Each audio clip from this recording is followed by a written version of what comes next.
যারা পোশাক শিল্পে অস্থিতিশীল পরিস্থিতি তৈরি করবে তাদের আইনের হাতে তুলে দিতে শিল্প মালিকদের ঐক্যবদ্ধ হওয়ার আহ্বান জানিয়েছেন পোশাক রপ্তানিকারকদের শীর্ষ সংগঠন বিজিএমইএ এর সদস্য ও চলচ্চিত্র নায়ক অনন্ত জলিল।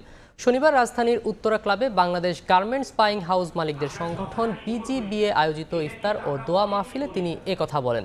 এ সময় রফতানি আয়ের লক্ষ্যমাত্রা পূরণে বাইং হাউস ও পোশাক কারখানা মালিকদের ঐক্যবদ্ধ হয়ে কাজ করার তাগিদ দেন সংগঠনটির সভাপতি মোহাম্মদ মোফাজ্জল হোসেন পাভেল।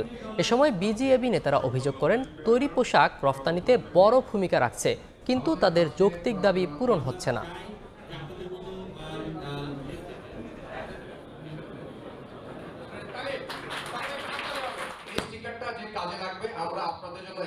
আমাদেরকে সবাই পেয়ে বসে এখন মুষ্টিমেয় কয়জন শ্রমিকের জন্য তো বৃহত্তম কোম্পানি বন্ধ করতে পারবো না।